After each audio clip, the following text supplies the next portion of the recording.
এই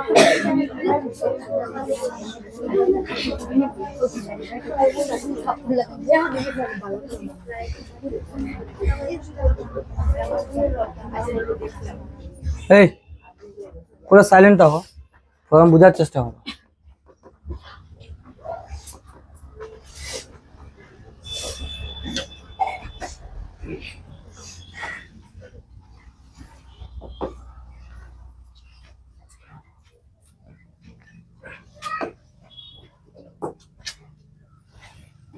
লাস্ট আমি topic discussion last কিটা করছিলাম?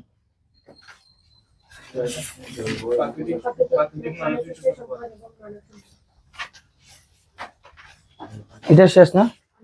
এখানে শেষ তো। আজকে জৈবিক আর অজৈবিক কথা কইস না, ভালো করে বোঝার চেষ্টা করো।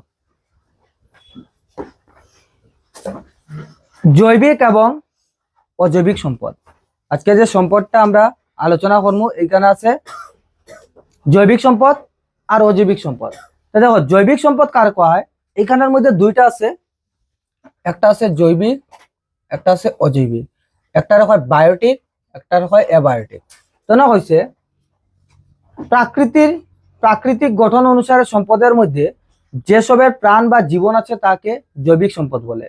মানে যেগুলা সম্পদের মধ্যে প্রাণ আছে, জীবিত আছে, যেগুলা বড় হয় বা মোটা হয়, বা যে জিনিসগুলোর মধ্যে আমরা প্রাণ দেখতে পারি, যেমন একটা গাছপালার মধ্যে প্রাণ আছে, জীবজন্তু যেগুলা বড় হয়, ইভেন দেখো আমরা যদি কোয়া যাইতে ব্যাকটেরিয়া এটারও প্রাণ আছে, যেগুলা জিনিসের প্রাণ আছে এগুলার আমরা কিতা কইতে পারি, জৈবিক কইতে পারি। আবার যেসব সম্পদ নির্জীব তথা প্রাণহীন তাদেরকে অজৈবিক কোয়া হয়। যেটার প্রাণ আছে তারা জৈবিক কোয়া হয়, আর যেটার প্রাণ নাই, যেমন একটা লাকড়ির টুকরা, এটার প্রাণ নাই, একটা লোহা প্রাণ নাই, ঠিক আছে, এরপরে বায়ুর প্রাণ নাই, যেগুলা জিনিসের প্রাণ নাই তারে কোয়া হয় অজৈবিক বা অ্যাবায়োটিক। আর যেটার প্রাণ আছে তারে আমরা কিতা কইতে পারি, জৈবিক সম্পদ। তো এইখানে কইছে উদ্ভিদ, প্রাণী, মাছ, শস্য ইত্যাদি জৈবিক সম্পদ। এগুলা আছে যেগুলো উদ্ভিদ কইতে পারো, প্রাণী হইতে পারো, মাছ, শস্য এগুলো আছে জৈবিক, যেগুলো এগুলার সবের প্রাণ আছে। তো উদ্ভিদের আছে, প্রাণীর আছে, বা মাছ, শস্য ইত্যাদি জৈবিক সম্পদ। অন্যদিকে মাটির কোনো প্রাণ নাই, শিলা, জল, বায়ু, খনিজ পদার্থ, কয়লা এগুলো হইলো অজৈবিক সম্পদ। কিন্তু জেনে রাখা ভালো যে কয়লা, খনিজ তেল, প্রাকৃতিক গ্যাস ইত্যাদি উৎপত্তি দিক থেকে মূলত জৈবিক। যেমন কয়লা যদি কোয়া যাও তাহলে প্রথম কিন্তু একটা গাছ আসলো, গাছটা যে সময় মরি গেছে বা কোনো কারণে মাটির নিচে গেছে গিয়া, বিভিন্ন ধরনের ভূমিকম্প হইতে পারে, যে সময় মাটির নিচে ধস নামিয়া পড়ি গেছে, বা এটা মাটির নিচে ফুরা গিয়ে গেছে, মাটির নিচে গেছে গিয়া, এটারে আমরা এরপরে এটার প্রাণ গেছে গিয়া, প্রাণ যাওয়ার পরে এটা দ্বারা তৈরি হয়েছে গাছ। তো অনেক কিতা তৈরি হয়েছে, যেমন গাছ যেটা আসলো একটা জৈবিক, যার প্রাণ আসলো, কিন্তু গাছ তো কিতা হয়েছে, কয়লা হয়েছে, কয়লার সৃষ্টি হয়েছে। বা যদি কোয়া যাও খনিজ তেল তো সৃষ্টি হয়েছে, যেমন হইলো তুমি কোয়া যাও তো খনিজ তেল যেমন হইলো বিভিন্ন জীবজন্তু যারা মরার পরে, যেগুলো আসলো জীবিত আসলো, মরার পরে মাটির নিচে গেছে, বহুত বছরের ক্রিয়া বিক্রিয়ার কারণে মাটির নিচে তারা খনিজ তেল তৈরি করছে। এরপরে কোয়া যাও প্রাকৃতিক গ্যাস, এগুলা সব কিন্তু একটা টাইমে যেগুলা জিনিস আসলো এগুলা এক সময় তারা জীবিত আসলো, মরার পরে তারা অজৈবিক হয়ে গেছে, তখন তারা প্রাণহীন। বর্তমান অবস্থায় নির্জীব হওয়া এইসব সম্পদকে অজৈব সম্পদ শ্রেণীতে ধরা হয়। এইটার কিতা হচ্ছে অজৈব সম্পদে ধরা হয়েছে। বর্তমান অবস্থায় এগুলো নির্জীব আছে, আর মরা গাছটা তো জীবিত হইতে পারতো না। তো এইগুলার কিতা হয়েছে, এখন একটা জন্তু মারা গেছে মাটির নিচে অনেক বছর গেছে গিয়া, এটার কারণে কিতা হয়েছে, এখন অজৈবিক হয়ে গেছে। যেমন আমরা জানি যে যেটা যে জলের মধ্যে যারা আছে, তিমি মাছ যেটা আছে, বড় বড় শাক তিমি মাছ যেটা আছে, এটার ভমিটিং তো কিন্তু তোমার পারফিউম বনে। এটার ভমিটিংটা প্রথম হইলে কোনো কিছু খাইলেও হয়তো ডাইজেস্ট করতে পারছে না, এরপরে যে সময় ভমিটিং করলো, ঠিক আছে, ভমিটিং করার পরে তার ভমিটিংটা কিনা হইব বহুত বছর সাগরের মধ্যে বিভিন্ন জায়গাতে জলের মধ্যে ঘুরবো, লবণের স্পর্শে আইব, এরপরে আস্তে আস্তে একটা কঠোর পদার্থতে পরিণত হয়ে যাব। পরিণত হওয়ার পরে কি চাইবো, এটা দেখবা না কিছুদিন পরে এটা অনেক দাম দিয়ে বিক্রি হয়, যেগুলাতে পারফিউম বানানো হয় বা অনেক ধরনের সুগন্ধি পদার্থ মধ্যে ব্যবহার হয়, অনেক দাম আছে। এটা 1 কেজির দাম প্রায় আই থিঙ্ক দ্যাট 1 কোটি টাকা হইতে পারে। কিন্তু এটা কিন্তু আছে পারফিউম যেটা আমরা ব্যবহার করি, কেউ এটারে কোয়া হয় সোনা কোয়া হয়। তরল সোনার মধ্যে যেমন একটা পড়ে, তরল সোনা না, এটা কঠোরেই আছে, তরল হইতে পারতাম না। আচ্ছা আসলে কিন্তু এটা কিটা হয় হীরা, মানে জলের হীরা যদি কোয়া যাও, তো জলের মধ্যে এরকম পাওয়া যাওয়া খুব মূল্যবান জিনিসের মধ্যে একটা পড়ছে সার্কের বমিটিং যেটা আছে। এটা বমিটিং তো না বুঝলেন, একটা একটা জিনিসের বমিটিং, এটা দ্বারা আমরা পারফিউম তৈরি হয়। এটা দামি দামি, এটা বহুত দামে বিক্রি হয়, এটা কম দামে না। এরপরে এটা কয়েকশো বছর, হয়তো 20 বছর 40 বছর, আর হয়তো এটা অনেক বছরের পরে যদি কোনো মানুষে পাইছে বমিটিংটা, তো এটারে নিয়ে তারা বেচবো, বড় বড় যারা পারফিউম বানায় তারা কোম্পানির মধ্যে বেচবো, এটা বহুত টাকাতে বিক্রি হয়। ওখান দেখো নবীকরণ আর অনবীকরণটা কিটা আছে। নবীকরণ আর অনবীকরণ দেখো, নবীকরণ হইলো, দেখো নবীকরণ বলতে আমরা এটা হইতে পারি একটা যে বস্তুগুলারে আমরা একবার ব্যবহার করার পরে পুনরায় আবার ব্যবহার করতে পারি। একটা জিনিসরে যদি আমরা ব্যবহার করার পরে পুনরায় আবার ব্যবহার করতে পারি, তাহলে এটার আমরা কিটা করতে পারবো, নবীকরণ। আর যেটারে একবার ব্যবহার করার পরে আর পুনরায় ব্যবহার করতে পারতাম না, এটারে অনবীকরণ করা হয়, বা আমরা কিটা অনবীকরণ সম্পদ যেমন হইতে পারি। ঠিক আছে, যেমন এটার মধ্যে হচ্ছে renewable and non renewable resource. যেমন একবার একটা জিনিসরে এমন প্রাকৃতিক অনেক সম্পদ আছে একবার ব্যবহার করার পরে আবার আমি পুনরায় ব্যবহার করতে পারলাম। যেমন তুমি গাছপালা একবার ব্যবহার করার পরে আমি আবার পুনরায় ব্যবহার করতে পারলাম। যদি তুমি কোয়া যাও বায়ু, আমরা ব্যবহার করতে পারলাম তো পুনরায় ব্যবহার করতে পারলাম। তো এইগুলা জিনিসে কিটা আছে আমরা নবীকরণ সম্পদের মধ্যে কোয়া হয়। আর যে সম্পদগুলার একবার ব্যবহার করার পরে আর পুনরায় ব্যবহার করতে পারতাম না, একবার শেষ হয়ে যায়, এটারে আমরা অনবীকরণ যোগ্য সম্পদ কোয়া হয়। যেমন নবীকরণের মধ্যে পড়ছে সূর্যের আলো, মানুষও নবীকরণ আছে, একটা মানুষের পরে আরো একটা মানুষ জন্ম, গাছপালা শস্য এগুলো আছে নবীকরণ যোগ্য। অনবীকরণ যোগ্য সম্পদ আছে যেটা একবার ব্যবহার করার পরে শেষ হয়ে যায়, যেমন পেট্রোল ডিজেল এগুলো আছে একবার ব্যবহার করার পরে কি যাইব, শেষ হয়ে যাব, এটার আর অবশেষ কিছু পাইতাম না, মানে শেষ হয়ে যাব। তো এটার আমরা অনবীকরণ আবার পুনরায় ব্যবহার করতে পারতাম না। যেমন সোনা, সোনাও একটা আছে অনবীকরণ যোগ্য সম্পদ। তোমরা কবে স্যার সোনা তো আমরা লাগাই দাম, এটা শেষ হয়নি কিনা, কিন্তু সোনা কিটা আবার শেষ হয়ে যায় আস্তে আস্তে। তুমি যে আজকে ধরো 1 ভরি সোনা কিনছো, কালকে এই সোনাটা 1 ভরি থাকি যাব, এটা কোনো শিওর না। এটা আস্তে আস্তে কিটা যাব, একটা সময় ব্যতীত এটা কিটা যাব, শেষ হয়ে যাব। তো শেষ হয়ে গেলে তো বুঝায় এটার কোনো কাজের থাকতো না, হয়তো দেখবেন সোনাটা শেষ হয়। সোনা কিন্তু সোনার মধ্যে অন্য ধাতু মিলিয়ে কিন্তু সোনার মালাওয়ালা বা যে কোনো জিনিস আমরা বানাইতে পারি। ঠিক আছে, তো ওখানে দেখো পৃথিবীতে উপলব্ধ প্রাকৃতিক সম্পদের মধ্যে কিছু সম্পদ ব্যবহারের পরে একেবারে নিঃশেষ হয়ে যায় না, এবং অন্য কিছু সম্পদ ক্রমান্বগত নিঃশেষ হয়ে যায়। কিছু কিছু আছে ব্যবহার করার পরে শেষ হইতো না। প্রাকৃতির মধ্যে অনেক সম্পদ আছে যেগুলারে একবার ব্যবহার করছি এটা শেষ হন না, আর কিছু কিছু সম্পদ আছে ব্যবহার করার পরে শেষ হয়ে যায়। যে সম্পদগুলো অনবরত ব্যবহার করতে থাকলে পরে নবীকরণ পুনরায় বা আছে পূরণ প্রক্রিয়া কখনো একেবারে নিঃশেষ না হওয়ার মতো করে রাখতে পারি, তেমন সম্পদগুলোকে নবীকরণ বা আছে পুনঃ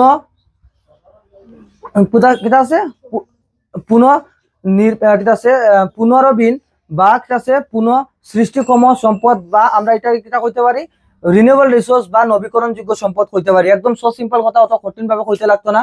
যে সম্পদগুলারে আমরা ব্যবহার করার পরে, এটা এরকম লেখলেও আনসার শুদ্ধ আছে, যে সম্পদগুলারে যে প্রকৃতিতে উপলব্ধ যেগুলা সম্পদরে আমরা একবার ব্যবহার করার পরে আমরা অনেকবার ব্যবহার করতে পারি, তারে আমরা নবীকরণযোগ্য সম্পদ কই। যেমন একদম সো সিম্পল, প্রকৃতিতে উপলব্ধ যেগুলা সম্পদ আছে একবার ব্যবহার করার পরে পুনরায় আবার আমরা ব্যবহার করতে পারি, তাকে আমরা নবীকরণযোগ্য সম্পদ কই। যেমন আমরা উদাহরণ যেমন দিতে পারো সূর্যের আলো, বায়ু এইগুলা আছে, যেমন শস্য এইগুলা আছে, একবার ব্যবহার করার পরে আমি আবার ব্যবহার করতে পারবো।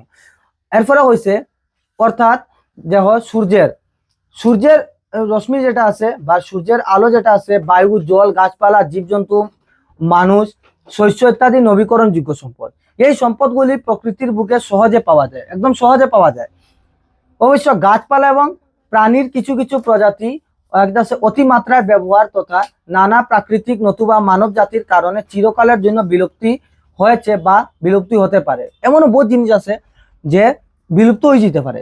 যেমন একটা আসলো মরিশিয়াস দ্বীপের মধ্যে, মনে রাখিও একটা ডোডো পাখি নামের একটা পাখি পাওয়া যেত, মাথাতে রাখিও ডোডো পাখি নামের একটা পাখি পাওয়া যেত।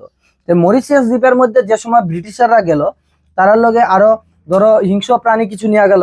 তো ডোডো পাখি প্রথমে কিন্তু অন্য কোনো দ্বীপ তো হয়তো উড়িয়ে আসলো, উড়িয়া আসলো, তো একটা কয় না যে পরিবর্তনের কারণে তারা উড়া বন্ধ হয়ে গেছে, মানে চলা ছাড়ে দিছে। দোডো পাখি যে মরিশাস দ্বীপে থাকতো তারা একদম ইজিলি হানি পাইতো। উড়া উড়া তারা বেদার মতো হয়ে গেছে, মোটা মোটা হয়ে গেছে। ফার্মের মুরগি দেখছো তো, একটা মুরগি আমরা দিকে লোকাল মুরগি পাওয়া যায় দিকে উঠতে উঠতে পারে, এদিকে ওদিকে দৌড়তে পারে, স্পিডে দৌড়তে পারে, উঠতে পারে। ফার্মের মুরগি দেখি একদম বেদার মতো বই থাকে, তারা অন্তনে ঢিল মারি দিলে তারা দেখবে জাগাত বই থাকবো, মরিও দিব। ডোডো পাখি প্রথম দিকে উড়তে পারতো, সময় বিবর্তনের কারণে, সময় পরিবর্তনের কারণে তারা হয়তো সহজে খানি পাওয়া পাই গেছে। খানি পাওয়ার কারণে তারা সহজে খাইতে খাইতে সহজে পাই গেছে। খাওয়া খাওয়া তারা কেউ আর অনেক হয়তো কয়েকশো বছর তারা কেউ ডিস্টার্ব করছে না, কোনো এই দ্বীপের মধ্যে কেউ গেছে না বা কেউ যাওয়া পড়ছে না। যার কারণে তারা যেটা হয়েছে মোটা মোটা হয়ে গেছে। তারা শরীর মোটা হওয়ার কারণে তারা শরীরের পরিবর্তন হয়ে গেছে, আর পরিবর্তনের কারণে তারা কি হচ্ছে উড়াটা ভুলে গেছে। উড়া ভুলে গেছে, তারা সহজে খানি পাই যায় মাটির মধ্যে। তো উড়া বন্ধ হওয়ার কারণে তারা এর মধ্যে মরিশাস দ্বীপের মধ্যে হয়তো সম্ভবত কোনো ধরনের হিংস্র প্রাণী আসলো না, যার কারণে তারা উড়াটাও প্রয়োজন বুঝছে না। যে সময় ব্রিটিশাররা গেল মরিশাস দ্বীপের মধ্যে, বা মাছুয়া যারা আসলো, যারা মাছ ধরতো, যে মানে সমুদ্রের মাছ ধরে না, তারা গেল, তো তারা ডোডো পাখিটার একদম সহজ শিকার পাই গেছে। নিচে পাইতো, ধরিয়া আরামসে নিয়ে খাই লিতে পারতো। তো ডোডো পাখিটা খাইতে পারতো, খাইতে খাইতে কিটা হয়েছে একটা টাইমে ডোডো পাখি কিটা করছে, মানুষে খাইতে খাইতে খাইতে খাইতে ডোডো পাখি পুরা শিকার করতে করতে শেষ, বিলুপ্ত করে দিয়েছে, মানে লুপ্ত পুরা করে দিয়েছে। এগুলো বিলুপ্ত প্রায় না, পুরা লুপ্তই করে দিয়েছে, পুরা পৃথিবীতে ডোডো পাখি শেষ। ডোডো পাখি একটা গাছ আসলো, গাছটার নাম এক্স্যাক্টলি মনে পড়ে না, সাইপ্রাস না কিছু নামের একটা গাছ আসলো, এক্স্যাক্টলি মনে পড়ে না, এরকম কিছু একটা আসলো। তো এই গাছটা যেটা আসলো, এই গাছের বিচিটা বড় সহজে তারা খাইতো। আর ডোডো পাখি খাওয়ার পরে বিচিটা হয়তো বহুত শক্ত আসলো, তারা খাওয়ার পরে তারা ডাইজেশন যে সময় হইতো, খাওয়ার পরে যেটা বিটতো, বিটার পরে কিন্তু গাছটা জন্ম নিত। ডোডো পাখি বিলুপ্ত হয়েছে। ডোডো পাখি বিলুপ্ত হওয়ার লগে লগে কি হয়েছে, ডোডো পাখি বিলুপ্ত হয়ে গেছে, গাছটাও 100 বছর পরে পুরা মরিশাস দ্বীপটুনো বিলুপ্ত হয়ে গেছে। মানে একটা একটা পাখির লাগি দুইটা জিনিসের কি হইলো, বিলুপ্ত হয়ে গেল। ঠিক আছে, এরকম আমরা যখন দেখা হয়েছে যে এই সম্পদগুলো প্রাকৃতির বুকে, আমরা যেগুলো সম্পদ পাইলাম এটা প্রকৃতির বুকে, যেমন দেখো সূর্যের আলো কো, বায়ু কো, জল কো, গাছপালা কো, জীবজন্তু, এটা একদম সহজে পাওয়া যায়। যার কারণে এটা আমরা নবীকরণ ভাবে আমরা আখ্যা দিতে পারি। এই সম্পদগুলো প্রকৃতির বুকে সহজে সৃষ্টি হয়। অবশ্য গাছপালা এবং প্রাণীর কিছু কিছু প্রজাতি অতিমাত্রায় ব্যবহার তথা নানা প্রাকৃতিক নতুবা মানব জনিত কারণে চিরকালের জন্য বিলুপ্তি হয়েছে বা বিলুপ্তি হতে পারে। এরকম বহুত জিনিস আছে যেটা আজকে আছে, যেমন আমি একটা হইলাম বহুত কিছু জিনিস বিলুপ্ত হইতে পারে, এটা হলো মানব জাতির কারণে। কিছু তখন উল্কাপিণ্ড পড়ে গেলে তো ডাইনোসর যেরকম বিলুপ্ত হয়েছিল, এরকম তো মানুষও বিলুপ্ত হয়ে যাবে। ঠিক আছে, কিন্তু মানুষ জাতি কিটা আছে, মানুষ জাতির কারণে আজকে শুনবা যে হরিণ বিলুপ্ত, এই প্রজাতির হরিণ বিলুপ্ত প্রজাতিতে গেছে গিয়া, বাঘ বিলুপ্ত প্রজাতিতে গেছে গিয়া, সিংহর মধ্যেও গণা আছে যে কতটা সিংহ আছে, গন্ডার এক খড়গ বিশিষ্ট গন্ডার, 2 খড়গ বিশিষ্ট গন্ডার, মানুষের কিটা হচ্ছে সিং কাটিয়া মানুষে বিক্রি করে। তা যার কারণে এইগুলা জিনিস আস্তে আস্তে কিটা আছে, বহুত জিনিস কিটা আছে বিলুপ্ত প্রায় প্রজাতির মধ্যে যার গিয়া। একটা আছে তোমরা দেখো, আমরা দিকে আগে ছোটবেলাতে বা আমরা খুব বেশি পাখি দেখতাম, এখন দেখো পাখিগুলাও কম দেখা যায়। আগে বেজান পাখি দেখা যেত, শালিক পাখি হো, তারপর চড়াই পাখি হো, আজকে এগুলা জিনিসও আমরা দিন দিন কিতা আছে বিলুপ্ত প্রজাতি যে জায়গা কম দেখা যায়। এটা যে নাই এখন একদম, এখন হয়তো আরো 20, 30, 40 বছর থাকবো। একটা টাইমে বেশি মানুষের যে সময়, যেমন হইলো অনেক আছে রেডিয়েশনের কারণে মারা যায়, পাখিগুলা মারা যায়। আর বহুত কিছু আছে মানুষের আধুনিকতার মধ্যে প্রোগ্রাম, যার কারণে অনেক জিনিস কিতা বিলুপ্ত প্রজাতি যে যার গিয়া।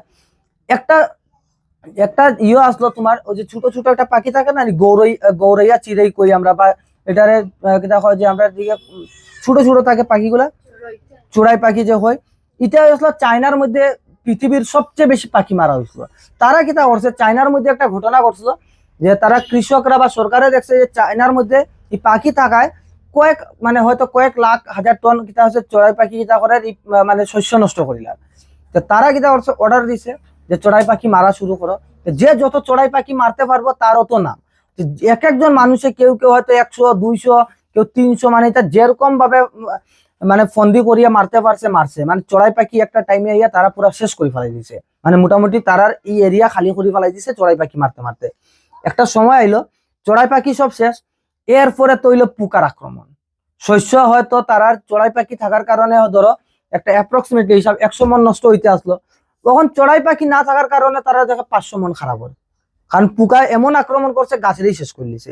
চড়াই পাখি থাকার কারণে কিতা হইতো, কমপক্ষে গাছটারা কিতা করতো, গাছ তো পোকা গুলারা খাই লিত, হয়তো কিছু ফসল নষ্ট হইতো বা কিছু হয়তো তারা ফসলও খাইতো, কিন্তু ক্ষতি এক্সেস করতো না, ক্ষতি এক্সেস করতো না। তখন কিতা হয়েছে, বেশি হয়ে গেছে, মানে ফসল পুরা নষ্ট হয়ে গেছে। এরপরে আবার সরকার পদক্ষেপ নিচ্ছে যে না, চড়াই পাখি তারা বুঝতে পারছে যে এটা হইলো প্রকৃতির একটা ব্যালেন্স রাখার একটা জিনিস আছে। যে কোনো জিনিস, আমি তোমরা একটা সাপ খুঁজতাম, শঙ্কুনি সাপ, শঙ্কুনি সাপ আছে, আমরা দিকের অনেক মানুষের হয় যে দুইটা মাথা আছে।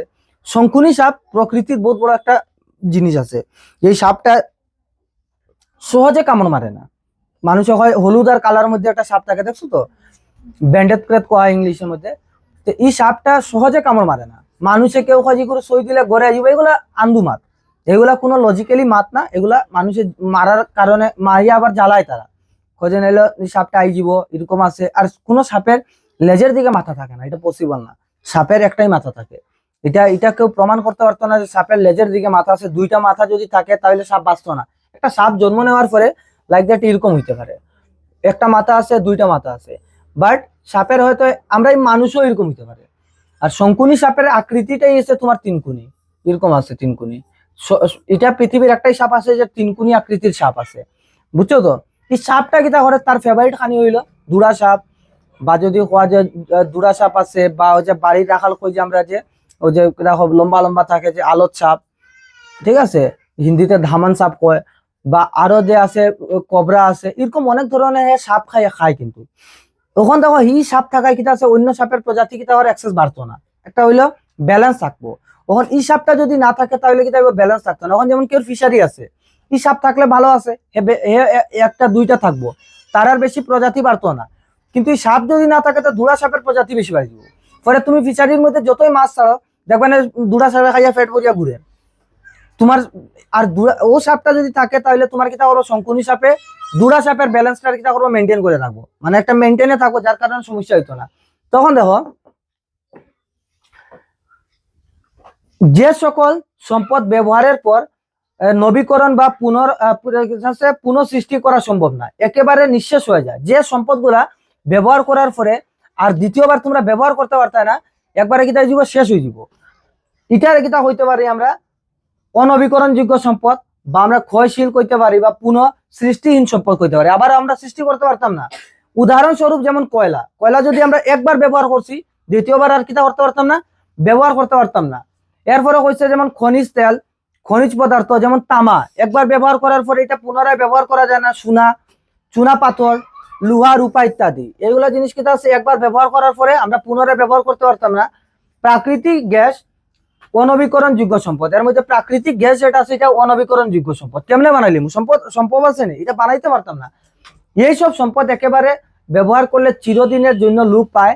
তাই এই ধরনের সম্পদ যাতে সহজে শেষ না হয়, তার জন্য এদের সুপরিকল্পিত আহরণ ও ব্যবহারের গুরুত্ব প্রদান করা উচিত। এগুলো সম্পদে আমরা খুব গুরুত্বপূর্ণ ভাবে বা আমরা দেখিয়ে রাখা দরকার আছে, যাতে বিনা কারণে এগুলা যদি আমরা তেলগুলারে যদি অপচয় করাম, একটা দিন কি শেষ হয়ে যাব। এটা তো মাটির নিচ তো নেন নানি, এক সময় আইব সব মাটির নিচ তো সব বাইর করে নিলে একটা টাইমে আইব তেল শেষ হয়ে যাব। আমরা লিথিয়াম আয়ন ব্যাটারি কইরাম বা যে কোনো কিছু করাম, সব প্রাকৃতিক সম্পদের রিসোর্সের লগে জড়িত আছে, একটা টাইমে কি যাব, শেষ হইব। টুম্পা তারা করছে না, করতো না।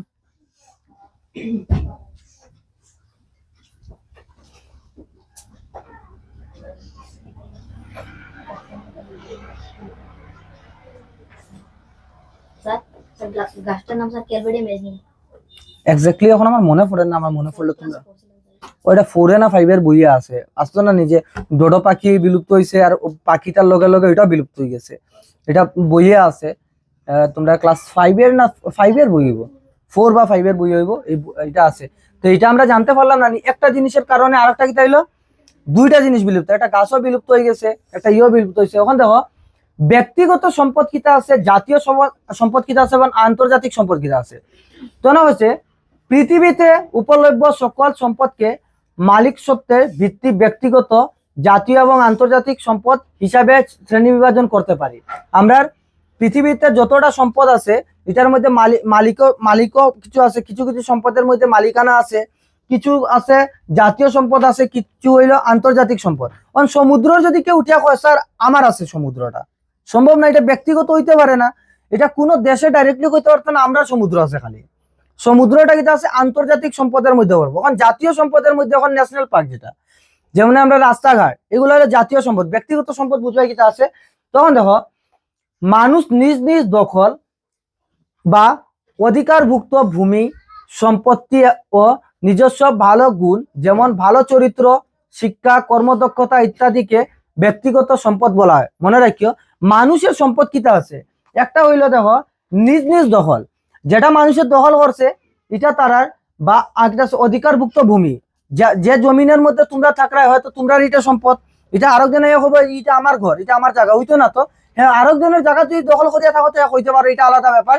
কিন্তু যেটার মধ্যে তোমরা থাকলে, তোমরা কাগজ ডকুমেন্টেশন যদি থাকে, তাহলে এটার কিতা হইতে পারবো, আমরা নিজের সম্পদ আছে। এরপরে সম্পত্তি, এরপর নিজের ভালো গুণ, এটা কিন্তু নিজের ভালো গুণটা কিন্তু আমরা নিজের সম্পদ আছে মানুষের, আমরা কই না মানুষের নিজের ব্যবহার নিজের সম্পদ আছে, যে তো এটা হলো ভালো চরিত্র যদি থাকে, এটা তোমার সম্পত্তি আছে, তোমার সম্পদ আছে। এরপরে শিক্ষা যেটা আছে, কর্মদক্ষতা, তুমি এখন যে কাজটা পারায় এটা হলো তোমার সম্পদের মধ্যে পড়ে, এগুলারে আমরা কইতে পারি ব্যক্তিগত সম্পদ। মনে থাকো তো, ব্যক্তিগত সম্পদ আছে নিজের নিজের ভূখণ্ড বা নিজের ভূমি, 2 নম্বর কইতে নিজের ভালো চরিত্র, শিক্ষা, কর্মদক্ষতা, এগুলা। একটি দেশের তত্ত্বাবধান বা একটি দেশের দখলাধীন সকল সম্পদ, যেমন দেখো একটা দেশের দখলের অধীনে মানে মনে রাখি, যে কোনো একটা দেশের দখল, একটা দেশ আমি ইন্ডিয়া যদি কোয়া যায়, ইন্ডিয়ার একটা ম্যাপ আছে, প্রত্যেকটা দেশের একটা নিজস্ব ম্যাপ আছে। ও ম্যাপ গুলারে আমরা, ম্যাপ যেটা আছে, ম্যাপ গুলারে আমরা নিয়ে কিতা করতে পারবো, আমরা নিজের আমরা দখলের মধ্যে আছে। এটার ভিতরে যেগুলা জিনিস পড়বো, এটা তো দেশের সম্পত্তি না নি। এটার মধ্যে হয়েছে যেমন রাস্তাঘাটটা কিটা আছে, জাতীয় সম্পত্তি আছে। এটা আমরা যদি কোয়া যাই, তা আমরা দেশের সম্পত্তি আছে। ওখানে রাস্তার মধ্যে আমরা অনেক সময় দেখি কেউ ট্রাক্টর নিয়ে যায়, কেউ যে যারা ক্ষেতের কাজ করে, এক্স্যাক্টলি কিন্তু রাস্তার মধ্যে চালানির নিয়ম আছে, তুমি টায়ার দিয়ে চালাইতে। অন কেউ দেখো লোহার দিয়া নিয়ে যারা রাস্তাটার কুড়িয়া যায়। এটা এই সময় যদি কেউ অবজেকশন করে, তো আমরা দিকের মানুষই মনে করবো যে পাগল হয়ে গেছে, উল্টাপাল্টা মাথায়। নদী কেউর পার্সোনাল সম্পত্তি না, এটা আমরা দেশের সম্পত্তি। নদীর মধ্যে কেউ কাঁচরা ফেলার আমরা না করতে পারবো, যে এটা ঠিক না, কিন্তু এটা দেশের সম্পত্তি আছে। ঠিক আছে, নিজের দেশের জিনিসটা নিজের আমরা সুরক্ষা করাও দরকার আছে। যেমন হলো রাস্তার আশেপাশে যদি কেউ গাছ থাকে, সরকারি গাছ থাকে, বন জঙ্গল থাকে, এটা হলো দেশের সম্পত্তি। এগুলারে যদি কেউ কাটের, তা আমরা এটা না করতে পারবো, যে না, এটা তোমার কাটার তোমার অধিকার না, এটা দেশের আমার আছে, এই গাছটা থাকা দরকার আছে। তো অনেক হয়েছে রাস্তাঘাট, ভূমি, নদ নদী, এরপরে যে সেতু আছে, অভয়ারণ্য রয়েছে, এরপরে কি আছে অরণ্য, গাছপালা এবং জীবজন্তু, শিক্ষা অনুষ্ঠান, এই যে শিক্ষা অনুষ্ঠান যেগুলো আছে, যেমন স্কুল, এরপরে প্রশাসনিক ব্যবস্থা, সরকারের ইত্যাদি জাতীয় সম্পদ বলা হয়। মানে বুঝলিস, আমার দেশের মধ্যে যেগুলো সরকারি বিভাগের মধ্যে পড়ছে, সাধারণত আমরা এটা কিতা কইতে পারবো, দেশের সম্পত্তি আছে। বুঝলিস তো? উদাহরণস্বরূপ কাজিরাঙ্গা রাষ্ট্রীয় উদ্যান একটা জাতীয় কিতা আছে, মানে আমরা সম্পদ আছে। কাজিরাঙ্গা কিতা আছে, একটা দেশের সম্পত্তি আছে। এটার মধ্যে মানে আমরা কেউ পার্সোনালি মালিকানা না, এটা পুরা দেশের সব জনসাধারণের মালিক আছে। আর জনসাধারণ কিতা আছে, গণতন্ত্র শব্দের অর্থ কিতা হয়েছি, গণ হইলো জনগণ, তন্ত্র হইলো শাসন। জনগণের শাসন যেটা থাকবো, এটা আমরা গণতান্ত্রিক সরকার কোয়া হয়। তো জনগণই কিন্তু সরকার বানায়। ঠিক আছে, জনগণই কিতা আছে, জনগণের কর্তৃত্ব, যে প্রতিনিধি আমরা নির্বাচিত করি, যে প্রতিনিধি দাঁড়াইব তারে আমরা নির্বাচনে তারে আমরা জিতাইমু, হে কিন্তু দাঁড়াইব ইলেকশনের মধ্যে, দাঁড়ানোর পরে যে জিতবো তারে আমরা সরকার হিসাবে বানানি হয়। তো হে কিন্তু কিতা আছে, জনগণের মানুষ। তো জনগণের সবকিছু আছে, মানে সাধারণত আমরা দেশের সব আছে। তো কাজিরাঙ্গাটা কিতা আছে, জনগণের আছে। জনগণই সরকারে বানাইছে, তো জনগণেরই ফোরেন না, মানে আমরার আছে এগুলা। তো উদাহরণস্বরূপ যেমন কাজিরাঙ্গা রাষ্ট্রীয় উদ্যান একটা জাতীয় সম্পদ। অন্যদিকে সকল দেশের জাতীয় সম্পদ এবং সমগ্র বিশ্বের অধীনে থাকা সম্পদ, যেমন সাগর মহাসাগর, তার খনিজ সম্পদ, জীবজন্তু, বায়ুমণ্ডল, এরপরে হয়েছে অরণ্য অঞ্চল ইত্যাদি, একসঙ্গে আন্তর্জাতিক বা বিশ্ব সম্পদ কোয়া হয়। পৃথিবীর মধ্যে যেগুলো আছে, যেগুলো সবের দখলের জায়গাও যেটা আছে। অন্যদিকে আমরা যদি কোয়া দিই, তাকায় রাখিও, সকল দেশের জাতীয় সম্পদ। এরপরে একটা আছে সমগ্র বিশ্বের অধীনে থাকা সম্পদ, যেমন সাগর মহাসাগর। এরপরে আছে তার খনিজ সম্পদ, জীবজন্তু, বায়ুমণ্ডল, অরণ্য, এইগুলা একসঙ্গে যে সময় আনা হইব, এটারে কিতা হইব, আন্তর্জাতিক সম্পদ হইব। বুঝছো তো? মানে সব দেশের সবকিছু মিলে। ওখানে এটা না যে আমার দেশের মধ্যে একটা বহুত বড় জঙ্গল আছে, আর আমরা এটা ইন্টারন্যাশনাল সম্পত্তির মধ্যে পড়ে না, এটাও জাতীয় সম্পদ বাইরে আমরা কি চাইছি, আন্তর্জাতিক সম্পদের মধ্যে বিবেচনা হইতে পারে। যেমন সমুদ্র, এমনি তো একটা দখলে থাকতে পারে। এই জায়গাটা যেমন ভারতের আছে, এই সমুদ্রের এই এরিয়াটা ভারতের আছে, কিন্তু এটার মানে না যে ভারতে যা খুশি তা করতে পারবে এই জায়গার মধ্যে। তারা এটার মধ্যে কিন্তু ইন্টারন্যাশনাল ল আইজিব, বুঝছো তো, মানে ইন্টারন্যাশনাল ল আইজিব যে কোনো কিছু করতে পারতো না। আন্তর্জাতিক দেখো, কারণ এই সকল সম্পদ সমগ্র বিশ্বের মানব জাতির কল্যাণে ব্যবহৃত হয়। এটা সবের জন্য দরকার আছে, সমুদ্র হোক বা যে কোনো জিনিস হোক সবের জন্য ব্যবহার হচ্ছে, যার কারণে আমরা আন্তর্জাতিক সম্পদ কই। আন্তর্জাতিক সংস্থা রাষ্ট্রসংঘ নাম শুনছস তো? আন্তর্জাতিক সংস্থা যেটা আছে রাষ্ট্রসংঘ, তার নির্ধারিত নীতি নিয়ম অনুসারে বিশ্ব সম্পদকে উদ্ঘাটন এবং ব্যবহার পরিচালনা করে। তারা এইগুলা কিটা করে, পরিচালনা বা ব্যবহার করে। এইখানের মধ্যে একটা দেখো হইয়া দিচ্ছে যে কাজিরাঙ্গা রাষ্ট্রীয় উদ্যানে একটি জাতীয় সম্পদ যেটা আছে, এক সিংহ বিশিষ্ট কিটা আছে, গন্ডার। আজকে গন্ডার যদি কেউ মারছে তার ফাঁসি হইতে পারে। এক খড়গ বিশিষ্ট গন্ডার যদি কেউ মারছে তাহলে তার কিটা হইতে পারে, ফাঁসি হইতে পারে। কারণ হইলো এটা হচ্ছে আমরা আমরা কিটা হচ্ছে এটা রাষ্ট্রীয় উদ্যান বা এটা জাতীয় সম্পদের অন্তর্ভুক্ত আছে। ওখানে হইলো অনেক মানুষ তো মারি দেয়, কিন্তু ধরা পড়ে না। আর ধরা পড়লে তারা কিটা করে, সিংটা বেচার লাগি। এই যে সিং যেটা দেখা যায় যে গন্ডারের মধ্যে সিং যেটা আছে, অত বড় জন্তুটার খালি এক সিংয়ের লাগি মারি দেয়, তার চামড়ার লাগি মারি দেয়। জানি না কেন মারে। মানুষে কয় যে ইন্টারন্যাশনাল মার্কেটে হয়তো দাম দিয়ে বেচে। একটা সাপ আছে স্যান্ড বোয়া নামের একটা সাপ আছে, বড় ভেদা সাপ, বড় বুড়বক টাইপের সাপটা। সাপটা কামড় মারে না একদম, মানে এটা তার যদি সাপটার যদি দেখো তার লেজটা বড় মোটা থাকে, লাগো যে দুইটা মুখ আছে। লাগে সাপটার স্যান্ড বোয়া যে সাপটা আছে, হঠাৎ সাপটা যে মিডিলে কেউ কাটিয়ে দিছে, অন্তনেই মানে শেষ হয়ে গেছে। মানে অন্য সাপের তো লেজ পাতলা হইয়া হয়, আর এই সাপের লেজটা বহুত মোটা আছে লাস্টের দিকে। তো লাগে অনেক সময় মানুষের দিকে লাগে যে এটা সাপটা কিটা আছে, দুই মুখী আছে, কিন্তু দুই মুখ না। সাপটা ইন্টারন্যাশনাল মার্কেটে বহুত মানুষে ব্ল্যাকে বেশি লায়, অনেক দাম দিয়ে বেশি লায়। কিন্তু এটার এক্স্যাক্টলি কিন্তু এগুলো রেট কিছু না। এগুলা সাপের কোনো মানে প্রাকৃতির মধ্যে আছে, ছোটখাটো পোকামাকড় খায়, আরামসে চলে, একদম স্লো চলে। তারা যদি সাপটারে, আমি বহুত বছর আগে একবার ওই যে সাপ যারা ধরে তারা বুধহয় এটা সাপ খেলা দেখায় না নি, তারা দেখি এটা সাপ ধরিয়া আনছে, সাপটারে গিট্টু মারিয়া রাখি দিছে। আর সাপটা এত বুড়বক আছে, অনই ঘুরে দিছে। অনেক সাপ তো বহুত স্পিডে দৌড়ায়, সাপটা এত বুড়বক আছে, এত মানে মানে স্লো আছে, যেগুলো জাগাতি থাকে, কিছু তার পাত্তা দেয় না। এইগুলো সাপের ইন্টারন্যাশনাল মার্কেটে অনেক রেট যাবেছে। আর এগুলা সাপ দেখো এখন পরিবেশের প্রাকৃতিক বন্ধু বন্ধু আছে, যেমন কেঁচো। আজকে ইউরিয়া সার ব্যবহার অতিরিক্ত হওয়ার কারণে কেঁচো মারা যায়। আর কেঁচো আমরা ছোটবেলা তো জানি আইলাম কেঁচো কৃষকের বন্ধু আছে। আর ওখান যদি এই কেঁচোটারে যদি কন্টিনিউয়াসলি যদি আমরা ইউরিয়া সার যদি ব্যবহার করি, তা কেঁচো মারা যাব, যার কারণে কি মাটির উর্বরতা কমে যাব। তো এটা বুর্বকামি কারা করে, ইউরিয়া সার দাও বা যে কোনো সার দাও, এটার কারণে কিন্তু ভালো কিছু হয় না। তোমার ফসল তো ভালো করাইলি যায়, কিন্তু মাটিটা কিটা হয়ে যাব, ফার্টাইল হইতো না, এটা আনফার্টাইল হয়ে যাব। মানে মাটিটা যেমন হইলো উর্বর হইতো না, অনুর্বর হয়ে যাব মাটিটা। অনুর্বর মাটির মধ্যে ওখান তো করিলি যায়, কিছুদিন পরে মাটিটা যে বিষাক্ত হয়ে যাব, এরপরে মাটিটার মধ্যে ফসল হইতো না। এরপরে দেখো উল্লেখযোগ্য যে উপরোক্ত সম্পদের বিশেষ করে প্রাকৃতিক সম্পদ বিতরণ এক নয়। কারণ প্রাকৃতিক সম্পদগুলোর কিছু, যেমন সূর্যের আলো, বায়ু, জল ইত্যাদি সর্বত্র বিরাজমান, প্রায় পৃথিবীর সকল স্থানে উপলব্ধ। মানে সম্পদের মধ্যে যদি কোয়া যায়, তো এই কারণে সূর্যের আলোটা পৃথিবীর যে কোনো জায়গাতে হইবে। এরপরে আছে বায়ু, জল, সব জায়গাতে বিরাজমান আছে, পৃথিবীর সকল স্থানে উপলব্ধ, সব জায়গাতে পাওয়া যায়। কারণ আমরা সূর্যের আলো নিয়ে কেউটা হইতে পারবো না। আমরা ইন্ডিয়ার মানুষ না, চায়নার সূর্য আলো যেতে হইতাম না, বড় একটা পর্দা লাগাই দিব, সূর্যের আলো ফাই দিত কিরকম দেখে দিতাম, সম্ভব না। এটা সূর্য এটা বহুত উপরে আছে, এটা আলোটা তোমার মাটির মধ্যেই পড়বে, বাতাসে কেমনে আটকাবে, পর্দা লাগানির তো লাগাইলি বা পর্দা ফাটাইয়া নিয়ে যাবো গিয়া, তোমার পর্দা দেখবে না চায়নার দিকে গেছে গিয়া। এগুলা সম্ভব না, যেগুলো সম্ভব হইতো না এগুলো করা ঠিক না বা হইতো না। এ ধরনের প্রাকৃতিক সম্পদকে চির বিরাজমান, তখন মনে রাখি চির বিরাজমান সম্পদ কারে কোয়া হয়। চির বিরাজমান সম্পদ এটা আছে যেগুলো সম্পদের বিতরণ মানে কি আছে এক, মানে কি আছে প্রাকৃতিক সম্পদের বিতরণ এক নয়, সব জায়গায় সমান নয়। কারণ প্রাকৃতিক সম্পদগুলো কিছু, যেমন সূর্যের রশ্মি যেটা আছে, বা বায়ু, জল ইত্যাদি সব জায়গাতে আছে। তো যার কারণে এই ধরনের সম্পদকে আমরা চির বিরাজমান সম্পদ কোয়া হয়। কিটা সম্পদ কোয়া হয়, চির বিরাজমান সম্পদ কইতে পারি। আবার প্রাকৃতিক সম্পদের মধ্যে যেগুলো পৃথিবীর কিছু বিশেষ স্থানে উপলব্ধ যেমন আছে, তেমনি সম্পদের স্থানিক সম্পদ বলে। যেমন দেখো কিছু কিছু জায়গাতে বিশেষ বিশেষ সম্পদ পাওয়া যায়, সব সম্পদ সব জায়গাতে পাইতা না। সূর্যের আলো সব জায়গাতে হইবে, বায়ু সব জায়গাতে হইবে, জল সব জায়গাতে হইবে, কিন্তু কিছু কিছু সম্পদ আছে সব জায়গাতে পাওয়া যায় না। যেমন আমরা জানি মিডল ইস্টের মধ্যে তুমি যদি যাও মিডল ইস্টের যেগুলো দেশ আছে যেমন কুয়েত, দুবাই, এগুলোর মধ্যে শুনবাই বেশি তেল পাওয়া যায়, ইরান।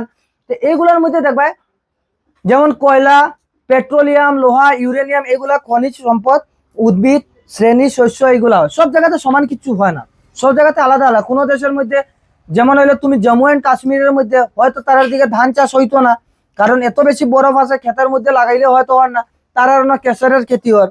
পাঞ্জাবের মধ্যে ধানের চাষ ভালো হয়, যার কারণে খুব ভালো হয়। আমরা বরাক উপত্যকার মধ্যে ধান চাষটাও ভালো হয়, মৎস্য পালনটাও খুব ভালো হয়। তা প্রত্যেক জায়গার মধ্যে আলাদা আলাদা জিনিস পাওয়া যায় আলাদা আলাদা সময়, এটা একটা ব্যাপার আছে। যেমন আমরা অ্যাপেলের খেতি হয়তো হইতো না, অ্যাপেল গাছ লাগাইতে পারবো, হয়ে যেতে পারে, ধরবো, কিন্তু আমরা যেরকম আপেল যেরকম ধরবো, মেবি কাশ্মীরে বহুত বেশি ধরবো। আমরা যত খরচ করবো এর কারণে আপেল বহুত বেশি ধরবো কোন জায়গাতে, অন্য অন্য জায়গাতে। এটা হলো সব জায়গাতে আলাদা আলাদা। সম্পদ সংরক্ষণ, এরপরে এটা হচ্ছে অর্থ প্রয়োজনীয়তা ও পদ্ধতি। সম্পদ এমন একটা জিনিস আছে সংরক্ষণ করার দরকার আছে। আজকে যদি আমরা সম্পদের সংরক্ষণ করছি না, তাহলে ভবিষ্যতের ক্ষেত্রে আমরা কি চাইবো, বহুত একটা বিপজ্জনক পরিস্থিতি দাঁড়াইতে পারে। সম্পদ বহুত একটা দরকারি জিনিস আছে। অনেক হয়েছে সমূহ সম্পদ, বিশেষ করে প্রাকৃতিক সম্পদ। একটা হলো প্রাকৃতিক সম্পদ, পৃথিবীতে সকল স্থানে সমান পাওয়া যায় না। প্রাকৃতিক সম্পদ আমি একটু আগে একটা কথা কইলাম, সব জায়গাতে সমান পাওয়া যায় না।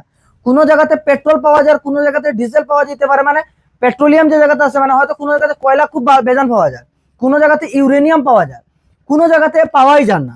আমরা দিকের মধ্যে কিছু পাওয়া যায়নি, না পেট্রোল পাওয়া যায়, না ইউরেনিয়াম পাওয়া যায়, কিছু পাওয়া যায় না। তো সব জায়গাতে সবকিছু পাওয়া যায় না। তবে আমরা অন্য প্রাকৃতিক সম্পদের মধ্যে যদি না পাইও থাকি, তাহলে একটা তোমরা জিনিস অনুভব করতে পারবে। আমরা দিকে কি আছে, ধানের চাষ ভালো হওয়ার, চাষবাস ভালো হওয়ার, জুম ক্ষেত ভালো হওয়ার, বা আমরা মৎস্য পালন ভালো হওয়ার। তো যে জায়গাতে ইউরেনিয়াম পাওয়া যায় হয়তো এই জায়গাতে এগুলা জিনিস নাই। তখন দেখো, কিন্তু জনসংখ্যার বৃদ্ধির তথা আনুষঙ্গিক কারণে মানব সভ্যতার বিকাশের সঙ্গে সঙ্গে এইসব প্রাকৃতিক সম্পদ ব্যবহার সমগ্র পৃথিবীতে দ্রুত তালে বৃদ্ধি পেয়েছে। মানে জনসংখ্যার এই তোরা সাইলেন্ট থাকিস ক্লাসে। এখানে দেখো জনসংখ্যার দ্রুত, মানে পৃথিবীর সবচেয়ে বড় সমস্যা এখন দাঁড়াইছে জনসংখ্যা। যত বেশি জনসংখ্যা বাড়ছে, অত বেশি মানুষের মানে মাটিগুলারে বা আমরা যেগুলো জায়গাগুলারে ব্যবহার উপযোগী করছে, যত বেশি বাড়ছে, গাছপালাও কাটা হয়েছে, যত বেশি বাড়ছে, মানুষের চলাচল যে জায়গা গেছে, মানুষের মোটামুটি ধ্বংস করিয়াই গেছে। মানুষের সৃষ্টি যদি করে তাহলে ধ্বংস বেশি করে। সৃষ্টি যদি 1% করে তাহলে ধ্বংস কিন্তু 10% করে, 9% করে, আমরা যদি কইতে পারি। তখন দেখো এইসব প্রাকৃতিক সম্পদের ব্যবহার সমগ্র পৃথিবীর দ্রুত একটা তালে বৃদ্ধি পেয়েছে। America, Canada, Japan, Germany, England ইত্যাদি দেশে, যদিও চীন এবং ভারতের মতো জনবহুল নয়, তারা কিন্তু আমাদের মতো দেশের মতো জনসংখ্যা বেশি না। পৃথিবীর মধ্যে সবচেয়ে বেশি জনবহুল দেশ আছে বর্তমানে ভারত।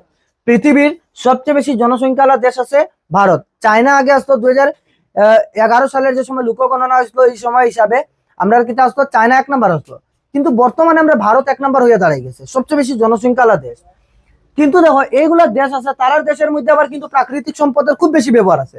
আমেরিকা টেকনোলজি বহুত ফাস্ট আছে, কানাডা, জাপান, জার্মানি, ইংল্যান্ড, তারা অসম্ভব তারা ব্যবহার করে।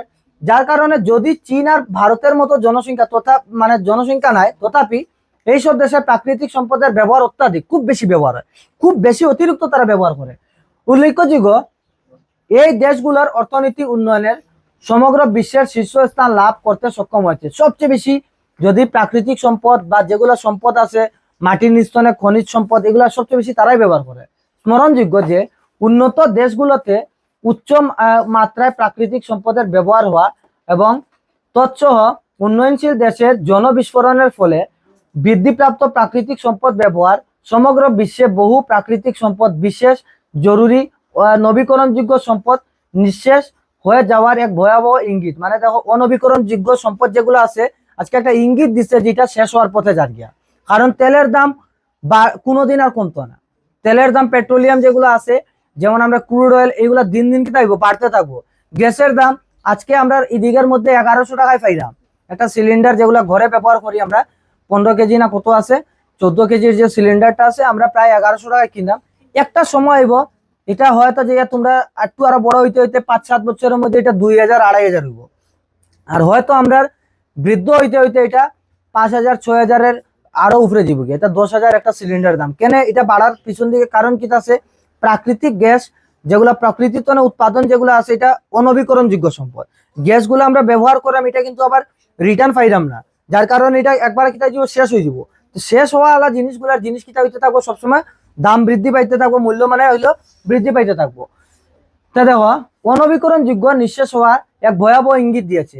এহেন পরিস্থিতিতে সামাল দিতে বা মোকাবিলা করতে এক উপায় হিসাবে সমগ্র বিশ্বের সম্পদ সংরক্ষণ কার্যসূচি হাতে নেওয়া হয়েছে।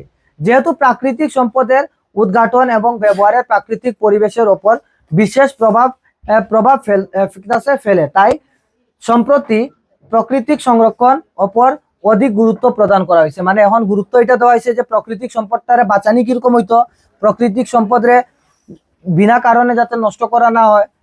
আজকে আমরা ভাবো অন্তনে আমরা দিকে প্রায় মানুষের বাইক আছে, প্রায় মানুষের বাড়িতে বাইক স্কুটি এগুলো পাইবা। তো এইখান থেকে শিলচর যারা যাইতে চায় তারা 1 লিটার তেল ভরে, 1 লিটার তেলের দাম পড়ে 100 টাকা।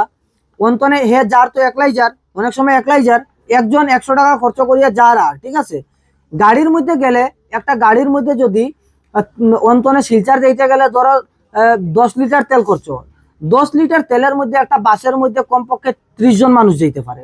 30 জন 10 লিটার তেলের মধ্যে যার। তা আমরা হিসাবে আমরা কোন জিনিসটা ভালো আছে? 10 লিটার তেল ভরিয়া 40 জন গাড়ির মধ্যে গেলে গিয়ে লাভ আছে। আমরা প্রাকৃতিক সম্পদটা কিন্তু আছে কম ব্যবহার হইব, তেলটা আমরা কম ব্যবহার হইব। ঠিক আছে, তো এইরকম যদি আমরা পদ্ধতিগুলো অবলম্বন করিয়া যদি চলি তাহলে আমরা কিন্তু আছে প্রাকৃতিক সম্পদ একসময় আমরা কম ব্যবহার হইব বা আমরা পলিউশনটাও কমে যাব।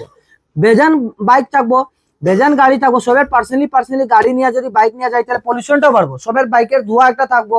এর তো ভালো হইব কিটা একটা গাড়ি থাকতো আর এই গাড়ির মধ্যে যারা যাওয়ার আছে একটা টাইমে যাইতো একটা টাইমে আইতো। ঠিক আছে, তো আমরা কিন্তু হইলো গাড়ির চলাচলটাও কমলো, 2 নম্বর হইলো আমরা প্রদূষণটাও কমলো, 3 নম্বর হইলো আমরা প্রাকৃতিক সম্পদটা আমরা সুরক্ষা করতে পারলাম বা বাঁচাইতে পারলাম। সম্পদের ব্যবহার এবং তার সংরক্ষণ ওতপ্রোতভাবে জড়িত। সম্পদ যেগুলো আছে তার ব্যবহার এবং সম্পদ সংরক্ষণ একটা আর একটার লগে জড়িত আছে। আজকে যদি আমরা সংরক্ষণ করি না, এটা হইলো কিন্তু একটা টাকা তো জানো এটা আমরা সম্পত্তি কই, সম্পদ না। টাকা যেটা আছে, টাকায় কইছে আজকে তুমি আমার বাঁচাইলা, তুমি জীবিত থাকতে আমি তোমার হেল্প করবো, সাহায্য করবো। টাকার তো কথা এটা আছে, মরলে তোমার লোকে যদিও না যায় কিন্তু তোমার বিপদে আমি তোমার কাছে দাঁড়াইবো, টাকার এটা কাজ আছে। কিন্তু টাকা তো কিন্তু প্রাকৃতিক সম্পদ তো এটা আছে, যদি শেষ হয়ে গেছে তার আমি রিটার্নও পাইতাম না। এটা কয়েকদিন পরে দেখবেন এইরকম আছে, যেমন হইলো ডোডো পাখির মতো অবস্থা হইব, যে ডোডো পাখি নামের একটা পাখি আসলো, এরকম আমরা কই মনে দেখছি তো কেউ না, দেখতে পারতামও না। ডোডো পাখি নামের একটা পাখি আসলো, এটা আমরা খালি ভাব মনে।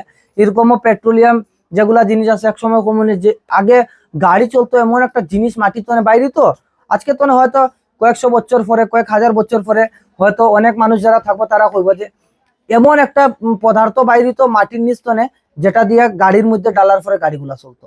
তো কই যে এই পদার্থটা কেমন আসলো, এটাও তো বিলুপ্ত হয়ে যাবে না। এখন দেখো, সাধারণত কোনো ধরনের বিনাশ বা অপব্যবহার না করে সম্পদের সম্ভাব্য পূর্ণ ব্যবহার করা কার্য তথা ধারণাকে সম্পদ সংরক্ষণ করা। মানে কোনো একটা সম্পদরে আমরা এমন ভাবে ব্যবহার করতাম না যাতে এটার ক্ষতি হইতো। প্রথম হইলো সাধারণত কোনো ধরনের বিনাশ বা অপব্যবহার না করে, কোনো অপব্যবহার করতাম না বা বিনাশজনিত কার্যের মধ্যে জড়িত রাখতাম না। সম্পদের সম্ভাব্য পূর্ণ ব্যবহার করা, যতটুকু প্রয়োজন আছে অতটুকু ব্যবহার করতে পারি যদি, তথা এই ধারণাটারে আমরা সম্পদ সংরক্ষণ করা। বুঝলিস, সম্পদ সংরক্ষণ হইলো আমরা অপব্যবহার করতাম না বা বিনাশজনিত কোনো কার্যের মধ্যে আমরা ব্যবহার করতাম না। ইউরেনিয়াম এমন একটা ধাতু আছে যে ধাতুটা বহুত পাওয়ারফুল আছে, ইউরেনিয়ামের খুব বেশি দাম আছে। ইউরেনিয়াম কাজে লাগানি হয় তো বহুত কিছু জিনিসে কাজে লাগবে, বিদ্যুৎ উৎপাদনে কাজে লাগবে। ও ইউরেনিয়াম এমন একটা জিনিস আছে যেটা যে পরমাণু বোম বনের। পরমাণু বোম যদি আমরা অ্যাক্টিভ হইছে তাহলে জাপানের নাগাসাকি আর হিরোশিমার মধ্যে যে বোম পড়ছিল 1945 এর মধ্যে, 2টা বোম পড়ছিল। 2টা বোমের নাম আসলো little boy and fat man. 2টা বোমের কোড নেম আসলো লিটল বয় আর ফ্যাট ম্যান। এটা হলো ধ্বংসলীলা। যে বোম বানাইছেন তাই হইয়া গেছেন যে প্রথম বিশ্বযুদ্ধ আর দ্বিতীয় বিশ্বযুদ্ধ কেমন হয়েছে আমি জানি, তৃতীয় বিশ্বযুদ্ধ কইরা আমরা চতুর্থ বিশ্বযুদ্ধ কেমন হইব আমি খুঁজা দিলাম। তোমার 4 নম্বর বিশ্বযুদ্ধ হইব পাথর দিয়া। ও ইন্ডিয়া পাকিস্তানের পাথর দিয়ে মারবো, পাকিস্তান ইন্ডিয়ার পাথর দিয়ে মারবো, বাংলাদেশের এই সময় পাথর দিয়ে ঢিলাঢিলি হইব। তখন হবে স্যার কেমনে এই সময় পাথর, কারণ 3 নম্বর বিশ্বযুদ্ধতেই সব শেষ হয়ে যাব। যদি বড় বিশ্বযুদ্ধ লাগে 3 নম্বর বিশ্বযুদ্ধের মধ্যেই সব পৃথিবী ধ্বংস হয়ে যাব। তো 4 নম্বর বিশ্বযুদ্ধের লাগি কিছু থাকতো না। 4 নম্বর বিশ্বযুদ্ধ হইব পাথর দিয়া, ও দেশে ঢিলাইয়া ঢিলে মারবো। ভাই আমি পাকিস্তান ব্যাগ করে ডিল মারি দিয়েছি। ওই সময় বোম থাকতো না, গুলাই লিয়া ডিল মারবো। ওই সময় বন্দুকও থাকতো না, কারণ এগুলো বারুদ লাগবো। সব শেষ হয়ে যাব 3 নম্বর বিশ্বযুদ্ধে। 4 নম্বর এগুলো পাথর দিয়ে মারি দিব, বুঝছো তো? ওই সময় এরকম হইব যে আমরা ইন্ডিয়ার বেজান পাথর আছে এই সময় এরকম। ওখান তো হইলো কোন দেশের কতটা পরমাণু বোম আছে, যেমন হইলো সবচেয়ে বেশি পরমাণু বোম আছে রাশিয়ার, প্রায় 6000-এর উপরে বোম আছে, প্রায় 6000-এর মতো আমেরিকার বোম আছে। ও সময় কোয়া হইব যে কোন দেশের কতটা পাথর আছে। তারা হবে তারার 10 গাড়ি পাথর কিনছে, জাপান তো 10 গাড়ি পাথর আনাইলো। আচ্ছা 10 গাড়ি পাথর আনাইছে, ওখান তো বোম বানাইলে তো একটা দেশ আর একটা দেশের উপরে পাবন্দি লাগানো নি। ওই সময় পাথর নিলে পাবন্দি লাগবে। আজকে হয়তো এরকম চলে, হয়তো এয়ারপোর্টের মধ্যে সময় কেউ যদি যায় তো একটা পাথর নিয়ে যায়, এই পাথর নিয়ে যেতে আসতো। পাথর নিয়ে যাওয়ার কারণে তার 5 বছরের জেল।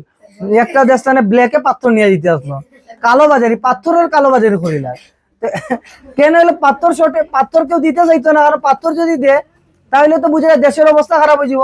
এই পাথরটার কারণেই তো যুদ্ধ হইব। ওই সময় পাথরের বদলা চলবো ইট বানানি। কোন দেশে কতটা শক্ত ইট বানাইতে পারে মাইরের লাগে, একটু চুক্কা ইট বানাইবো। ওই সময় অস্ত্রগুলা ওইরকম থাকবো, মাটি দিয়ে বানানি হইব, এটা ভাট্টার মধ্যে পাকানি হইব, কবে যে ইটের মাই দিব। কারণ হলে পাথর শর্টেজ হইলে তারা নতুন ধরনের একটা অস্ত্র আবিষ্কার হয়েছে, যেটা চুক্কা একটু আছে, মাটি দিয়া এটা দলিয়া উলিয়া বানাইবো। এই সময় এটা হলো ইট বানাইবো, শক্ত ইট, ওইগু দিয়া মারো। নতুন একটা সাইন্টিস্ট আইসেন, তাই একটা নতুন ধরনের অস্ত্র আবিষ্কার করছেন, যে অস্ত্রটা আছে এটার মধ্যে কাঁচ লাগানি আছে।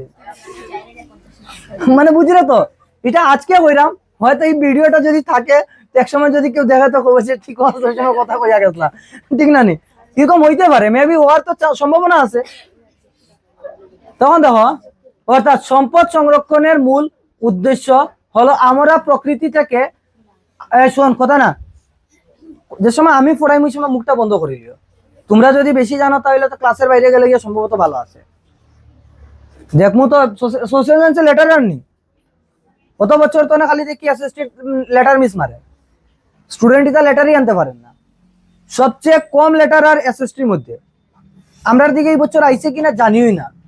এসএসটিতে এত কম লেটার, আর সায়েন্স ম্যাথসে শুনি লেভেল লেটার আইছে, ইংলিশে লেটার আই গেছে, বাংলাতে আই গেছে, হিন্দিতে আই গেছে, এসএসটি নীল।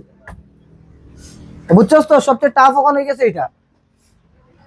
তখন দেখো, সম্পদ সংরক্ষণের মূল উদ্দেশ্য হলো, সম্পদ সংরক্ষণের মেন উদ্দেশ্যটা কি, তা হলো আমরা প্রকৃতি থেকে আমাদের প্রয়োজনীয় সম্পদ এমন ভাবে আহরণ করে ব্যবহার করব যাতে এত দ্বারা আমরা সকলের বহুকাল ধরে উপকৃত হতে পারি। আমরা একদম এমন ভাবে ব্যবহার করতাম যাতে আমরা নেক্সট জেনারেশন যারা আইব তারাও যাতে ব্যবহার করতে পারে, এরপরে জেনারেশন যারা আইব তারাও ব্যবহার করতে পারে। আশা করি একদম ধুমধাম ব্যবহার করতাম না, বুঝছো তো? মানে বুঝিয়ে সুঝিয়ে আমরা ব্যবহার করতাম। এরপরে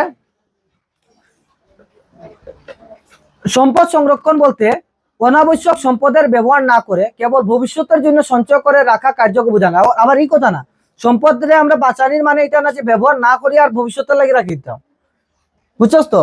এটাও না। যেমন উদাহরণস্বরূপ খনিজ তেল সংরক্ষণ বললে, খনিজ তেল প্রকৃতি থেকে আহরণ করে, আমরা কোন জায়গা থেকে আহরণ করি? প্রকৃতি থেকে আহরণ করি। কোনো ধরনের অপচয় না করে মানব কল্যাণে যদি সঠিক রূপে বহুদিন যাবৎ ব্যবহার করতে পারি সেই রকম কার্যকে বোঝায়। মানে এই কার্যটা বুঝাইবো যে আমরা সঠিক ব্যবহার করাটা, বিনা কারণে যে কোনো সময় আমরা দেখিও একটা, আমরা এই জিনিসটা আমি অনেক জায়গাতে আমি নিজেও কলেজে সময় ক্লাস করাই, তো কোনো সময় দেখি ক্লাসে কেউ নাই, তো আমি সুইচটা অফ করে দিই, মানে কারেন্ট ফ্যান চলে, এটা তো আমরা মনে করবো মালিকের চলে, কি তা হইলো? এই জিনিসগুলা নেগেটিভ সেন্স গুলাই আমরা কিন্তু মানুষের সমাজটার আরো পিছনে। একটা জায়গাতে যেমন ফর এক্সাম্পল এই রুমে ধরো 2টা ফ্যান আছে, 3-4 জন মানুষ আছে, তো 4-5 জন মানুষ আছে, তো একটা ফ্যানের নিচে বইলে বাতাস পাওয়া যায়। 2টা ফ্যান, তোমরা অনেকের মনে হইতে পারে স্যার বিল উঠলে তো সারের উঠবো, বিল উঠাটা সারের উঠা দিয়ে ম্যাটার করে না, আমি ভরি দিব। কিন্তু প্রকৃতি তো যেগুলো জিনিস শেষ হইব, এটা তোমরা কেমনে ভরবা?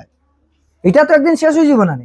এই জিনিসগুলা আমরা যেদিন সচেতনতা আইজিব বা জলেরও অপব্যবহার না করা ভালো আছে, দরকার নাই অপ্রয়োজনীয় অপব্যবহার না করা ভালো আছে। এটার মানে না যে কঞ্জুসামি, সম্পদের সংরক্ষণ এটারে বোঝা যায় যে অযথা না ব্যবহার করাটা। অযথার দরকার নাই এরপরে চালাইলাম এরপরে ব্যবহার করা, এরপরে মনে করলাম যে বিল উঠলে তো হাই স্কুলের বিল উঠবো, এটা কোনো ভালো জিনিস না। ক্লাসে নাই বাই দিলাম, এটা ভালো স্টুডেন্ট একজন ভালো নাগরিক হিসাবে একটা মানুষের মধ্যে যদি আমি কয় যে মানুষের নিজের গুণের কারণে কিন্তু একটা সচ্চরিত্র ভালো গুণ এইগুলা যদি থাকে তো একটা মানুষের সম্পদ তার মধ্যে থাকবো, বুঝছো তো। তখন ক্লাস তো বাইরে হইলাম, সুইচটা বন্ধ করিয়া বাইরে হইলে কিটা হয়েছে, যে চকিদার আসুন তাই তো লাস্টের দিকে এমনি যে বন্ধ করবা। কিন্তু আমার যদি 1 মিনিট আগে বন্ধ করায় যদি আমার অল্প যদি বিল যদি কমাইতে কোনটা খারাপ হয়ে গেল, এটা কিন্তু সচেতনতা হওয়া হয়। এটাতে খারাপ কিছু না যে আমি কি তার চকিদার নেই। কোনো পোস্ট আমি আগে বলছি যে কোনো চাকরি কোনো জবটাই কিন্তু ছোট না। আমরা জীবনের মধ্যে যা কিছু হয়েছে কিন্তু একটা ছোটতনে শুরু করিয়া বড় মানুষ সবের অবদান আছে, আমরা জীবনটার মধ্যে সবের অবদান আছে, যার কারণে আমরা এখানে আছি। এরপরে দেখো, যদিও সম্পদ সংরক্ষণ অনবীকরণযোগ্য সম্পদ সঙ্গে মূলত জড়িত, আসলে সংরক্ষণের ধারণা সকল রকমের সম্পদের পক্ষে সমান প্রযোজ্য। সব সম্পদের সংরক্ষণটা আমরা কিন্তু বহুত দরকার আছে। যেমন উল্লেখযোগ্য যে অরণ্য নবীকরণযোগ্য সম্পদ, আমরা যে বন জঙ্গল যেটা আছে মানে কিটা আছে, এটা আছে নবীকরণ, কিন্তু এটা কিটা হয় না নবীকরণযোগ্য সম্পদ আছে। আমরা গাছপালা তো আবার লাগাইতে পারি না, কিন্তু ধ্বংসের বলে জীবজন্তুর আবাসভূমি তথা বৈচিত্র্য হ্রাস পেয়েছে। এক্সেস যদি গাছ কাটতে থাকি তো অনেক পাখিগুলো এটা করতে পারতো না, গাছের মধ্যে ঘর বানাইতে পারতো না, গাছই থাকতো না তো ঘর বানাইবো কোন জায়গাতে। একটা সময় এই পাখিগুলাই থাকতো না, হয়তো তারা মারা যাইব, নাইলে শিকার হয়ে যাব, কোনো কিছু না কিছু শিকার হয়ে যাব।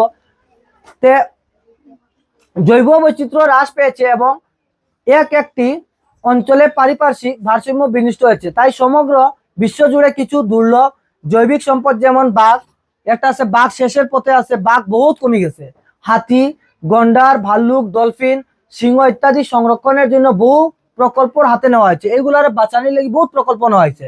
বাঘ, সিংহ, হাতি, গন্ডার এগুলা কিটা আছে পৃথিবীর মধ্যে এমন একটা পরিস্থিতি দাঁড়াইছে তারা শেষ হওয়ার মতো রয়ে গেছে। তো এইগুলা যাতে শেষ না হয় এই জিনিসটা আমরা করা হয়।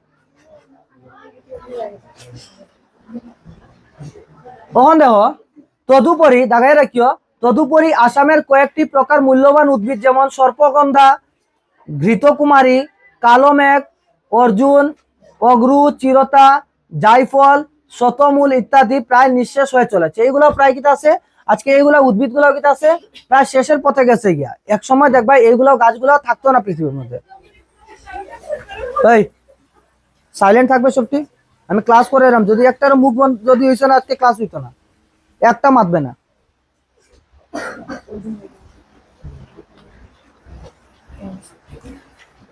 এরপরে দেখো, লুপ্তপ্রায় প্রাণীর মধ্যে যেমন হয়েছে সোনালী বান্দর, হৌল বান্দর, বুনো মোষ, মানে বুনো মোষ বলতে জঙ্গলি যে মহিষ আছে, নল কাহরি মানে বুনো শুহর, এরপরে শিহু, ডলফিন বিশেষ, দেওহাঁস, ধনেশ পাখি, ধনেশ পাখি তো প্রায় আজকাল দেখাও যায় না, সারস ইত্যাদি বিশেষভাবে উল্লেখযোগ্য। তৎসঙ্গ হচ্ছে শক্তির উৎস হিসাবে ব্যবহৃত খনিজ তেল শেষ হওয়ার পথে আছে। এরপরে কয়লা ইত্যাদি এবং কৃষি কার্যে ব্যবহৃত রাসায়নিক সার, কীটনাশক,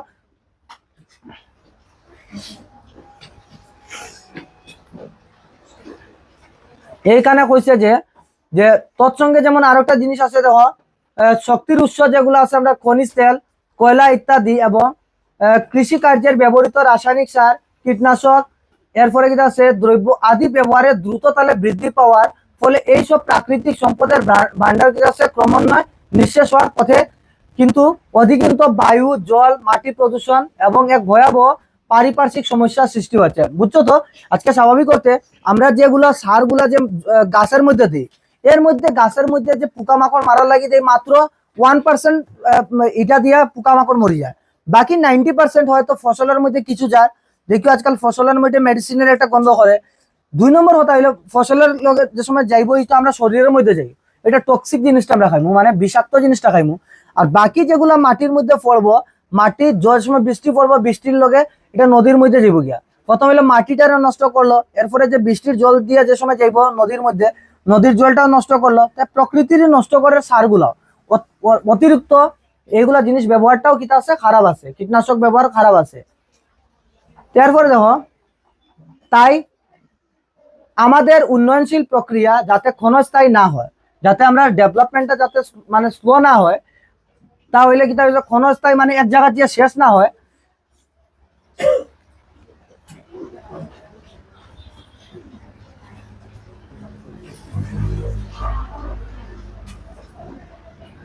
তার জন্য আমাদের উচিত সম্পদের ব্যবহার এবং ক্ষেত্রে মৃত ব্যয় হওয়া, মানে একটু আমরা ভালো হওয়া দরকার আছে, যাতে আমরা দেশরে বাঁচাইতাম, সম্পদের বাঁচাইতাম। তদুপরি সম্পদের প্রয়োজন সংরক্ষণ গ্রহণ করা উচিত। উদাহরণস্বরূপ যেমন মাটি সংরক্ষণের ক্ষেত্রে আমরা কৃষিকার্যের জন্য এক খণ্ড জমি এমনভাবে ব্যবহার করা উচিত যাতে উর্বরতা নষ্ট না করে আমরা যেন ভালো শস্য উৎপাদন লাভ করতে পারি।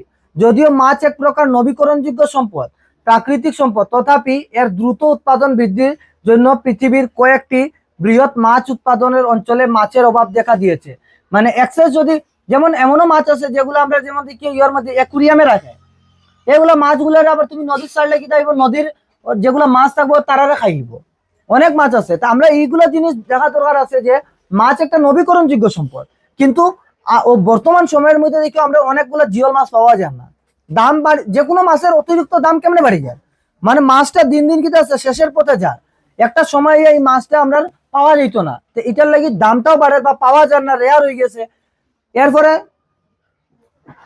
তদুপরি যানবাহন এবং শিল্প প্রতিষ্ঠানের দ্রুত বৃদ্ধি, এর মধ্যে সে দেখো যানবাহন, এরপরে দ্রুত বৃদ্ধি চলে, মানে শিল্প প্রতিষ্ঠানের দ্রুত বৃদ্ধি, মানুষের বিলাসী জীবনের প্রয়োজনীয় প্রসারের ফলে একটা আছে অনবীকরণ যোগ্য সম্পদ, কয়লা, পেট্রোলিয়াম, প্রাকৃতিক গ্যাস ইত্যাদি নিঃশেষ হতে করেছে, মানে সব শেষ হওয়ার দিকে দাঁড়িয়ে।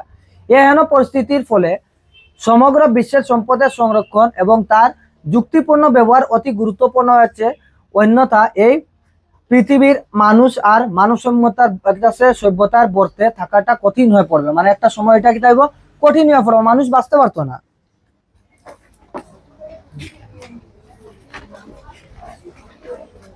আজকে থাকো এখানে, বুঝছো তো, নেক্সট এর দিন টপিকটা শেষ করবো, বুঝছি এটা অনেক লম্বা আছে, বুঝছো তো, আজকে এখানে টপিকটা শেষ থাক।